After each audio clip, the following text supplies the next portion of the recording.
Bonjour et bienvenue dans cette nouvelle vidéo où nous allons résoudre un exercice sur le calcul d'aire d'un solide. L'énoncé de l'exercice est le suivant, donc qui nous demande de calculer l'aire totale de ce prisme en sachant que la base est un hexagone régulier. L'apothème est de 7 mm, l'apothème de l'hexagone bien sûr. La mesure du côté est de 7 mm aussi. La hauteur du prisme est de 25 mm. Très bien, tout d'abord, donc il faut remarquer qu'il s'agit d'un prisme à base hexagonale régulière. On va tout d'abord commencer par identifier les données. Donc les données, il nous a donné ici à l'apothème de l'hexagone, on va l'écrire 7 mm. Il nous a donné la mesure du côté qui est 7 mm, on va l'écrire. Il nous a donné aussi la hauteur du prisme qui est égale à 25 mm. On va l'écrire. Et puis, il nous demande de calculer l'aire totale de ce prisme. Excellent.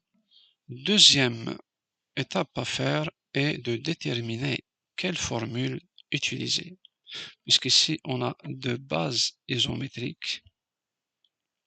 Donc, on va utiliser cette formule-là qui consiste à dire que l'aire totale est égale à l'aire latérale plus 2 fois l'aire de la base, parce qu'on a deux bases. Excellent. On va détailler un peu plus donc la formule. On sait comment calculer l'aire latérale ici d'un solide. C'est le périmètre de la base multiplié par la hauteur. Et on sait aussi comment calculer l'aire de la base d'un polygone régulier. C'est CAN divisé par 2, où C est la mesure du côté, A c'est la mesure de l'apothème, N c'est le nombre de côtés qu'on divise par 2.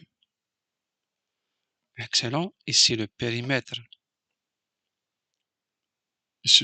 du polygone est égal à 6 fois C, bien sûr parce qu'il y a 6 côtés, on multiplie par C. Et la prochaine étape, bien sûr, on va remplacer toutes les variables par leur valeur. On a le 6 ici qu'on garde, le C est égal à 7 mm, le H est égal à 25 mm. Ici, on a CAN, donc C est égal à 7 mm, A 7 mm et N, le nombre de côtés, c'est 6, qu'on divise par 2.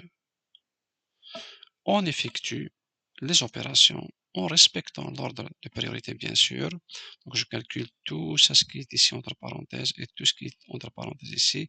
On voit tout de suite ici qu'on peut ici éliminer le 2 divisé par 2 qui est égal à 1. Ça nous donne ceci. Et on a calculé l'aire totale qui est égale à 1344 mm carrés. Parce que toutes les unités ont été données par des millimètres, on n'a pas eu de problème de conversion, sinon il fallait ajouter tout au départ une étape pour convertir les données. On n'a pas eu ce problème, donc l'unité c'est le millimètre carré, et puis on écrit la réponse complète. L'aire totale du prisme est de 1344 mm carrés. J'espère que vous avez bien saisi. À la prochaine vidéo, je vous souhaite une très belle journée.